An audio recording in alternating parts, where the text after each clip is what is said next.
Hi everyone, greetings of the day, dear students. In this video class, ಈ ಒಂದು video ಕ್ಲಾಸಲ್ಲಿ ನಾವು ಏನು ಮಾಡೋಣಪ್ಪ ಅಂದ್ರೆ ಈ ಮರಾಠಿ ಮೀಡಿಯಂ ಇರ್ತಕ್ಕಂಥ ಇಂಗ್ಲೀಷಲ್ಲಿ ಬರ್ತಕ್ಕಂಥ ಒಂದು ಲೆಸನ್ ಯಾವುದಪ್ಪ ಅಂತಂದ್ರೆ ಹೆಲೆನ್ ಕೆಲರ್ ಆ್ಯಂಡ್ ಅನ್ನೆ ಸುಳ್ಳಿವನ್ ಅಂತಕ್ಕಂಥ ಈ ಒಂದು ಲೆಸನ್ದ ಈ ಒಂದು ಕ್ವಶನ್ ಆನ್ಸರ್ಸನ್ನು ನಾವೊಂದು ಈ ವಿಡಿಯೋ ಕ್ಲಾಸಲ್ಲಿ ನೋಡೋಣ. Then lesson is Helen Keller and Anne Sullivan. ಕೆಲವೊಂದಿಷ್ಟು ನಿಮಗೆ ಲೆಸನನ್ನು ಓದಬೇಕಾದ್ರೆ ಗೊತ್ತಾಗದೇಕಿರ್ತಕ್ಕಂಥ ಕೆಲವೊಂದಿಷ್ಟು ವರ್ಡ್ಸು ಗ್ಲೋಸರಿ ಅಂತ ಕರಿತೀವಲ್ಲ, ಅವುಗಳನ್ನು ಇಲ್ಲಿ ಕನ್ನಡ ಮೀನಿಂಗನ್ನು ಕೊಟ್ಟಿದ್ದೀವಿ ನೋಡ್ರಿ. First one is deaf means ಕಿವುಡ, ಗ್ರೀವ್ ಮೀನ್ಸ್ ಬೆಳೆ, ಎಂಟಿನೆಸ್ ಮೀನ್ಸ್ ಖಾಲಿ ಶೂನ್ಯತೆ, Mansfield means Anne Sullivan name it is, immeasurable means ಅಳೆಯಲಾಗದ, ಕಾಂಟ್ರಾಸ್ಟ್ ಮೀನ್ಸ್ ಇದರ ಬದಿಗಿಡು, ಪಾರ್ಚ್ ಮೀನ್ಸ್ ಮುಖಮಂಟಪ, ನಮ್ಮ ಮನೆ ಮುಂದೆ ಇರ್ತದಲ್ಲ ಅದಕ್ಕೆ ನಮ್ಮ ಪಾರ್ಚ್ ಅಂತ ಕರಿತೀವಿ. ನೆಕ್ಸ್ಟ್ ಡಂಬ್ ಅಂದರೆ ಮೂಕ, ವ್ಯಾಗ್ಯುಲಿ ಮೀನ್ಸ್ ಅಸ್ಪಷ್ಟ, ಪೆನ್ ಟ್ರೀಟೆಡ್ ಮೀನ್ಸ್ ಇಳಿಸು, ಅಪ್ ಟರ್ನ್ ಮೀನ್ಸ್ ತಲೆ ಕೆಳಗಾದ, ಅನ್ಕಾನ್ಸಿಯಸ್ಲಿ ಮೀನ್ಸ್ ಅರಿವಿಲ್ಲದೆ, ಬ್ಲಾಸಮ್ ಮೀನ್ಸ್ ಅರಳು, ಮಾರ್ವಲ್ ಮೀನ್ಸ್ ವಿಸ್ಮಯ, ಜಾಂಗರ್ ಮೀನ್ಸ್ ನಿಶಕ್ತಿ, ಪ್ಯಾಷನೇಟ್ ಮೀನ್ಸ್ ಭಾವೋದ್ರಿಕ್ತ, ಡೆನ್ಸ್ ಮೀನ್ಸ್ ದಟ್ಟವಾದ, ಡೆನ್ಸ್ ಫಾರೆಸ್ಟ್ ಅಂತ ಕರಿತೀವಲ್ಲ. ನೆಕ್ಸ್ಟ್ ಟ್ಯಾಂಜಿಬಲ್ ಮೀನ್ಸ್ ಸ್ಪಷ್ಟವಾದ, ಅನಗ್ಜಿಯಸ್ ಮೀನ್ಸ್ ಆತಂಕ, ಗ್ರೋಪ್ಡ್ ಮೀನ್ಸ್ ತಡವರಿಸು, ಪ್ಲಮೆಟ್ ಮೀನ್ಸ್ ಕುಸಿದ, ಕಂಪಾಸ್ ಮೀನ್ಸ್ ದಿಕ್ಸೂಚಿ, ನಾವು ರಾತ್ರಿ ಒಂದು ಹಡಗಲ್ಲಿ ಜರ್ನಿ ಮಾಡ್ಬೇಕಾದ್ರೆ ಯೂಸ್ ಮಾಡ್ತೀವಲ್ಲ ಅದು ಕಂಪಾಸ್. ನೆಕ್ಸ್ಟ್ ರ್ಯಾಗ್ ಮೀನ್ಸ್ ಹರಿದ ಬಟ್ಟೆ, ಟಜಲ್ ಮೀನ್ಸ್ ಕಠಿಣ, ಪರ್ಸಿಸ್ಟೆಡ್ ಮೀನ್ಸ್ ಮುಂದುವರೆದಿತ್ತು ಅಥವಾ ಹೇಳು, ಕನ್ಫೌಂಡಿಂಗ್ ಮೀನ್ಸ್ ಕನ್ಫ್ಯೂಸ್ ಗೊಂದಲಕಾರಿ, ಫ್ರಾಗ್ಮೆಂಟ್ ಮೀನ್ಸ್ ತುಂಡು, ಔಟ್ಬರ್ಸ್ಟ್ ಮೀನ್ಸ್ ಪ್ರಕೋಪ, ಸೆಂಟಿಮೆಂಟ್ ಮೀನ್ಸ್ ಭಾವನೆ, ಆಮೇಲೆ ಟೆಂಡರ್ನೆಸ್ ಮೀನ್ಸ್ ಮೃದುತ್ವ, ಸ್ಯಾಟಿಸ್ಫ್ಯಾಕ್ಷನ್ ಮೀನ್ಸ್ ತೃಪ್ತಿ, ಸೆನ್ಸೇಷನ್ ಮೀನ್ಸ್ ಸಂವೇದನೆ, ಸ್ಕಿಪ್ ಮೀನ್ಸ್ ಜಿಗಿ, ರ್ಯಾಪಿಡ್ಲಿ ಮೀನ್ಸ್ ವೇಗವಾಗಿ, ಕಾನ್ಸಿಯಸ್ನೆಸ್ ಮೀನ್ಸ್ ಪ್ರಜ್ಞೆ, ಕಾನ್ಸಿಯಸ್ನೆಸ್ ಪ್ರಜ್ಞೆ ಅದ ಇಲ್ಲ ಅಂತ ನಿಮ್ಗೆ ಕೇಳ್ತೀವಲ್ಲ ಅದಕ್ಕೆ ನಾವು ಕಾನ್ಸಿಯಸ್ ಅಂತ ಕರಿತೀವಿ. ಆ ವರ್ಡ್ಸ್ಗಳನ್ನು ಸೆಂಟೆನ್ಸ್ ಹೇಗೆ ಮಾಡೋದು, ನಮ್ಮ ಇಂಗ್ಲೀಷನ್ನು ಹೇಗೆ ಇಂಪ್ರೂವ್ಮೆಂಟ್ ಮಾಡೋದು ಅನ್ನೋದ್ರ ಬಗ್ಗೆ ಕೆಲವೊಂದಿಷ್ಟು ವರ್ಡ್ಸನ್ನು ಸೆಂಟೆನ್ಸ್ ಇಲ್ಲಿದ್ದಾವೆ ನೋಡ್ರಿ. Deaf means I had helped a deaf child, ನಾನು ಒಂದು ಡೆಫ್ ಇರ್ತಕ್ಕಂಥ ಮಗುವಿಗೆ ಹೆಲ್ಪ್ ಮಾಡಿದೆ. Immeasurable, parents love is immeasurable. Dumb person is trying to speak. Dense, India has ಆಗಬೇಕಿಲ್ಲಿ so many density forest. Blossom means I had seen a blossomed flower. Next anxious means I am anxious the exam. Grieve means the plants are growing up. Plummet, the building is plummeting. Marvel means this situation is marvel. Shut means Neha, please shut the door. ಈ ನೇಹ ಅನ್ನೋದು proper ನೌನದ ಏನಾಗಬೇಕಂದ್ರೆ capital ಲೆಟರಲ್ಲಿ ಆಗಬೇಕು. Okay, next ಈ Helen ಕೆಲರಲ್ಲಿ ಬರ್ತಿರ್ತಕ್ಕಂಥ Helen Keller and ಅನ್ನೆ ಸುಳ್ಳಿವನ್ ಅಲ್ಲಿ ಈ ಒಂದು ಪಾಠದಲ್ಲಿ ಬರ್ತಿರ್ತಕ್ಕಂಥ margin ಕ್ವಶನ್ಸನ್ನು ನೋಡೋಣ. Okay dear students, ನಿಮಗೆ ಸ್ಪೀಡ್ ಆಗ್ತಾ ಅನಿಸಿದರೆ ಏನು ಮಾಡಿರಿ, ನೀವು ಪಾಸ್ ಮಾಡಿ ಸ್ಕ್ರೀನ್ಶಾಟ್ ಅವರು ತೊಗೊಳ್ರಿ ಅಥವಾ ಪಾಸ್ ಮಾಡಿ ನೀವು ನೋಟ್ಸನ್ನು ನಿಮ್ಮ ಎಕ್ಸಾಮ್ ಪ್ರಿಪ್ರೇಷನನ್ನು ಮಾಡ್ರಿ ಅಂತಕ್ಕಂಥ this is the suggestion from my side my dear students. Okay, first guess the meaning ಕೊಟ್ಟಿದ್ದಾರೆ ನೋಡ್ರಿ. Immeasurable contrast, it means incapable of being measured. Next second one eventful day. Eventful day ಅಂದರೆ ಏನು, lot of interesting, exciting or important things have happened during it. Next captured, it means pointing upward, ಮೇಲೆ ನಾವು ಗುರುತಿಸೋದು ತೋರಿಸೋದು. Next ಅನ್ಕಾನ್ಸಿಯಸ್ಲಿ ಅಂದರೆ ಏನಪ್ಪ ಅಂದ್ರೆ without being aware of what are doing, ನಾವೇನು ಮಾಡ್ತೀವಿ ಅನ್ನೋದ್ರ ಬಗ್ಗೆ ಅರಿವಿರೋದಿಲ್ಲ. Next fifth one is white darkness, having contradiction ಅಂತ ಕರಿತೀವಿ. Next 2.1 the author refers to contrasting emotions. What are them?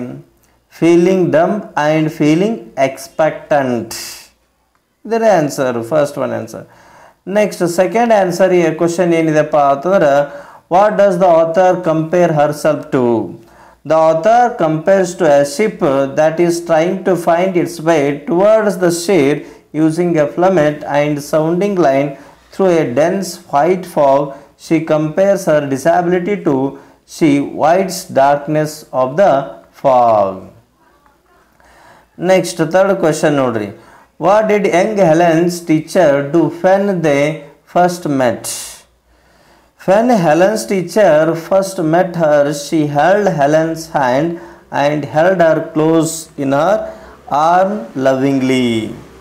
ಇದು ನಾಲ್ಕನೇ ಆನ್ಸರ್. ನೆಕ್ಸ್ಟ್ ಡಿಸ್ಕಸ್ ಅಲ್ಲಿರ್ತಕ್ಕಂಥ ಕ್ವಶನ್ ನೋಡ್ರಿ. What is the difference between finger play, spelling the word mechanically and writing A meaningful word? Finger play is a just monkey like imitation. Spelling the word mechanically means writing words without understanding their meaning.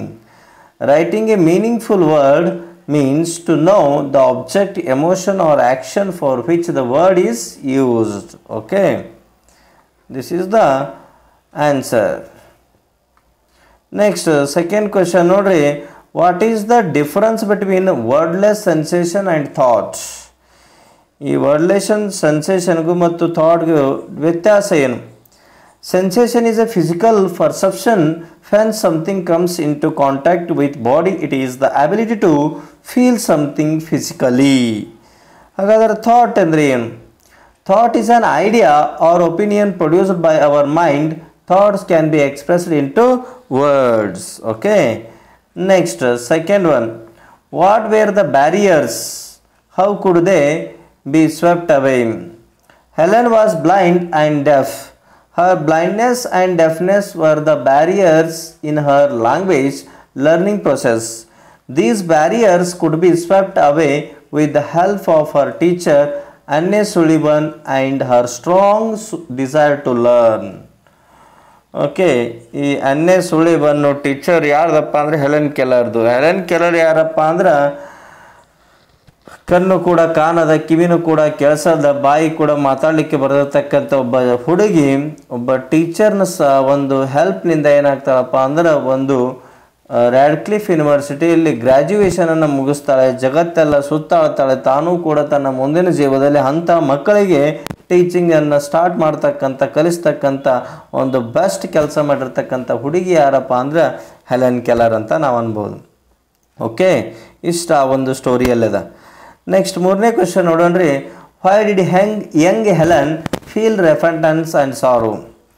When young Helen broke her new doll into pieces, she had no idea what she had done. When she learned the word water and realized every object had a name, she had a strange new sight.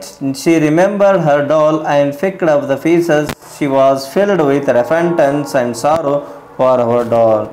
Okay dear students, ಇಲ್ಲಿ ನೋಡ್ರಿ, ಒಂದು ಸ್ವಲ್ಪ ನೀವು ಇಲ್ಲಿ ಗಮನ ಇಡಲೇಬೇಕಾಗಿದ್ದು ಏನಪ್ಪ ಅಂತಂದ್ರೆ ಇಲ್ಲೊಂದಿಷ್ಟು ನೋಡ್ರಿ.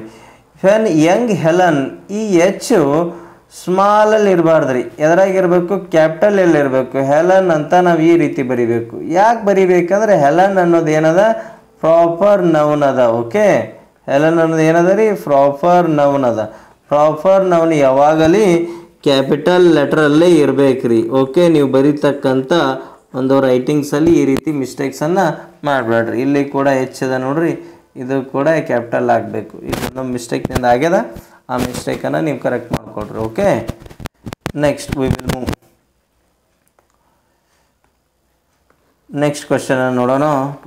ಕ್ವಶನ್ ನಂಬರ್ ಇಂಗ್ಲೀಷ್ ವರ್ಕ್ಶಾಪಲ್ಲಿ ಇರ್ತಕ್ಕಂಥ ಎಷ್ಟು ಇರ್ತಕ್ಕ ಏನಾಯಿತು ಮಾರ್ಜಿನ್ ಕ್ವಶನ್ಸ್, ಅದು ಈಗ ವರ್ಕ್ಶಾಪಲ್ಲಿ ಇರ್ತಕ್ಕಂಥ ಕ್ವಶನ್ಸನ್ನು ನಾವು ನೋಡೋಣ. ಫಸ್ಟ್ ಏನಿದೆ, say whether the following sentence are true or false. ಕೊಟ್ಟಂಥ ಸೆಂಟೆನ್ಸ್ಗಳು ಸರಿ ಇದಾವ ಅಥವಾ ತಪ್ಪಿದಾವ ಅಂತ ಕೇಳಿದಾರೆ ನೋಡ್ರಿ. The first, the most important day in Helen Keller's life was when her teacher came to her. It is true, ಬಂದದ್ದು ನಿಜಾನೇ. When young Helen stretched out her hand, her mother took it. It is false. ಆಕೆ mother ಹಿಡಿದಿರಲಿಲ್ಲ, teacher ಹಿಡಿದಿದ್ರು. Young Helen learned to spell many words without understanding them. It's true. ಆಕೆಗೆ ಅರ್ಥ ಇಲ್ಲ ಮಾಡ್ಲಿಕ್ಕತ್ತಳು, spell ಮಾಡ್ಲಿಕ್ಕತ್ತಳು. Then next, one day young Helen understood that everything has a name. Yes, it is true. ಎಲ್ಲದಕ್ಕೆ ಹೆಸರಿದೆ ಅಂತೇಳಿ ಆಕೆ ಕಲ್ತ್ಕೊಂಡ್ಳು. Next, young Helen did not try to put the pieces of the doll together. It is wrong, false it is. Next ಮುಂದಿನ ನೋಡೋಣ. Young Helen felt sorry that she had broken the doll. It's true. Okay, ಮುರಿದಿರ್ತಾಳೆ, ಎಲ್ಲ ಚಿಂದಿ ಮಾಡಿರ್ತಾಳೆ ಆ ಒಂದು ಗೊಂಬೆಯನ್ನು, ಡಾಲನ್ನು. Listen carefully and classify the following into one and many. Day, contrast, teacher, lives, months, years, afternoon, watch, signs, face, fingers, leaves, blossoms, anger, bitterness, weeks, struggle, ship, darkness. Okay, singular ಯಾವುವು, plural ಯಾವುವು ಅನ್ನೋ ಇವುಗಳನ್ನು divide ಮಾಡಿದ್ದಾರೆ ನೋಡ್ರಿ. Singular ಆಗಿರ್ತಕ್ಕಂಥ day, teacher, afternoon, ಫಾರ್ಚು, face, anger, bitterness, struggle, ship, darkness. ಭಾಳಷ್ಟಿರೋ. Plural ಇರೋ ಯಾವ, contracts, lives, months, years, signs, fingers, leaves, blossoms, weeks. Okay, ಈ ರೀತಿಯಾಗಿರ್ತಕ್ಕಂಥ ಒಂದಿದ್ದು ಅಥವಾ ಜಾಸ್ತಿ ಇದ್ದುದನ್ನು ನಾವು ಡಿವೈಡ್ ಮಾಡ್ತೀವಿ. ನೆಕ್ಸ್ಟ್ ಥರ್ಡ್ ಮೇನ್ ಇದೆ ನೋಡ್ರಿ. This narrative is written in the first person using I. Rewrite the following sentence using Helen Keller, young Helen appropriately of I and making other necessary changes in the sentences. Change ಮಾಡಿ ಬರೆಯತ್ತಂದಾರೆ ನೋಡ್ರಿ. I didn't know what the future held of marvel or surprise for me. ಇದನ್ನು ಹೆಂಗೆ ಬರೆಯೋದು ನೋಡ್ರಿ. Young Helen did not know what the future held of marvel or surprises for her ಅಂದರೆ ಅಕ್ಕಿ ಇದ್ದಾಳೆ ಅಲ್ಲಿ, ಮಮ್ಮಿ ಅನ್ನಂಗಿಲ್ಲ. ನೆಕ್ಸ್ಟ್ ಸೆಕೆಂಡ್ ನೋಡ್ರಿ. The morning after my teacher came she led me in to her room and give me a doll.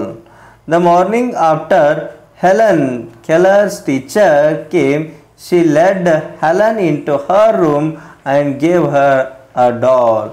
ಇಲ್ಲಿ ಏನಾಗ್ಯದ, my teacher ಬಲ್ಲಿ Helen Keller teacher ಆಗ್ಯದ. ಆಮೇಲೆ ಮೀ ಎಂದಲ್ಲಿ ಏನಾಗ್ಯದ, ಹೆಲನ್ ಆಗ್ಯದ. ಓಕೆ, ನೆಕ್ಸ್ಟ್ ಥರ್ಡ್ ನೋಡ್ರಿ. ಏನಾದರೂ ಕನ್ಫ್ಯೂಷನ್ಸ್, ಡೌಟ್ ಇದ್ದರೆ ನೀವು ಕಮೆಂಟ್ ಸೆಕ್ಷನಲ್ಲಿ ಕಮೆಂಟ್ ಮಾಡ್ಬೋದು ಅಥವಾ ನಮ್ಮನ್ನು ಕಾಂಟ್ಯಾಕ್ಟ್ ಮಾಡ್ಬೋದು. On entering the door I remember the doll I had broken. On entering the door young Helen, I ಅಂದರೆ ಯಾರಿಲ್ಲಿ, young Helen remember the doll she had broken. Okay, ಈ ರೀತಿಯಾಗಿ ನಾವು ಆನ್ಸರ್ ಮಾಡ್ತೀವಿ. Next, then my eyes filled with tears for I realised what I had done and for the first time I felt repentance and sorrow. ಯಾವ ರೀತಿ ಬರಿಬೇಕು? Then young Helen's eyes filled with tears for she realised what she had done and for first time she felt repentance and sorrow. Okay, less ಬರಬಾರ್ದು, repentance ಅಷ್ಟೇ, ಪಶ್ಚಾತ್ತಾಪ. Repentance ಅಂದರೆ ಏನು ರೀ? ಪಶ್ಚಾತ್ತಾಪ. Next, read the following sentence and frame at least 2 relevant questions on each. One day I was playing with a new doll. When I was playing with the new doll. ಇದು ಒಂದನೇ question. ಎರಡನೇ question ಹೆಂಗೆ ಮಾಡೋದು? What was I doing one day. ಒಂದಿನ ನಾನು ಏನು ಮಾಡ್ತಾ ಇದ್ದೆ. ನೆಕ್ಸ್ಟ್ ಬಿ ನೋಡೋಣ್ರಿ. I learnt a great many words that day. What did I learn that day?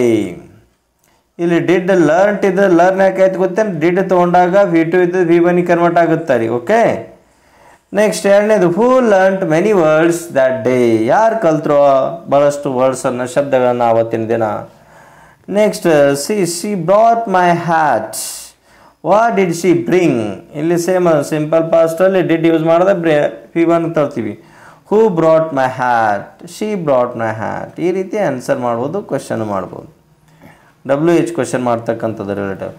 V walk down the path to the well house. Where did we walk down?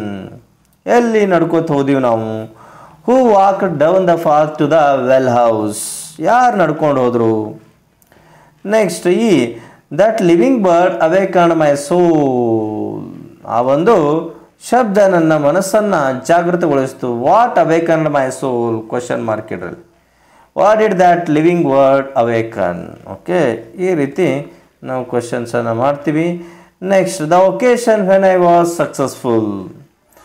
ನಾನು ಸಾಧನೆಯನ್ನು ಪಡೆದಾಗ ಯಾವ ರೀತಿಯ ಸಂಭ್ರಮ ಇರುತ್ತೆ ಅನ್ನೋದನ್ನು ಒಂದು ಸ್ವಲ್ಪ ಬರಿ ಅಂದಾರ ನೋಡ್ರಿ ನಾವು ಹೇಗೆ ಬರ್ದೀವಿ. When our teacher gave an assignment to write a poem on nature, it was quite a difficult job for me. I tried my level best to arrange some words, but I could not do it successfully. Then I took the help of my brother. He guided me how to do it as per his guidance. I collected some words related to nature. Then I tried to weave the words in lines. I tried to match the rhymes also. Somewhere it was quite easy, whereas somewhere it was a difficult job for me. At least after a lot of efforts and trials, I was successful to write poem based on nature. It gave me immense pleasure and joy. When I read it in the class, I got good praise and applause from the teachers as well as from my classmates. It was really a memorable occasion for me. Okay, ಈ ರೀತಿಯಾಗಿರ್ತಕ್ಕಂಥದ್ದನ್ನು ನಾವು ಬರೆದೀವಿ. Okay, next 6 ನೋಡ್ರಿ. Gather more information about the following.